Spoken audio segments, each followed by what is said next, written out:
Olá, que a paz de Cristo esteja com vocês.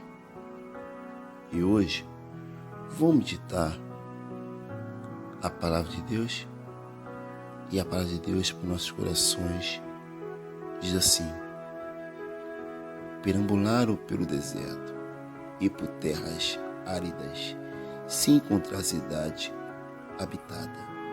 Salmos, capítulo 107, verso 4. Bom, quando o povo de Israel saiu do Egito, estava aterrorizado pelas coisas vividas, expectante da nova terra que habitariam.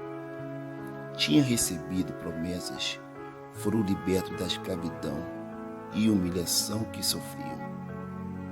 No caminho do começo, passaram pelo deserto. O deserto é um lugar comum, reconhecido daqueles que recomeçam. É uma fase que, além da expectativa, traz certo desconforto, pois é a fase do ainda não. Ele já tinha saído de onde deveria sair, porém, não tinha chegado ao lugar que Deus e eles desejavam. O mesmo acontece comigo e com você. Não adianta nesse período de passagem do ainda não resistir e reclamar. Quando é Deus quem está na direção, não permite que nada do que realmente precisávamos venha a faltar. No sol escaldante, a nuvem os protegia.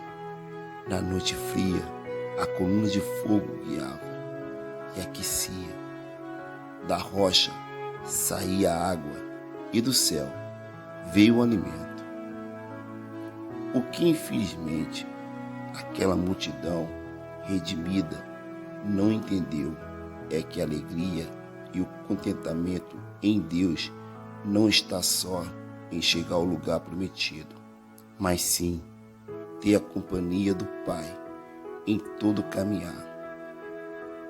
Não depende de onde, mas sim de com Ele andar e o poder o habitar.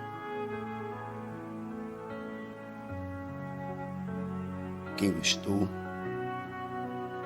deixe seu like, deixe seu comentário e compartilhe.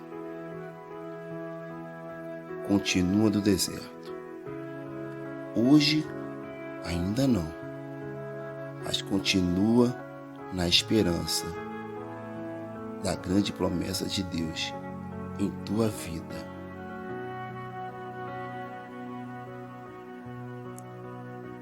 Amém.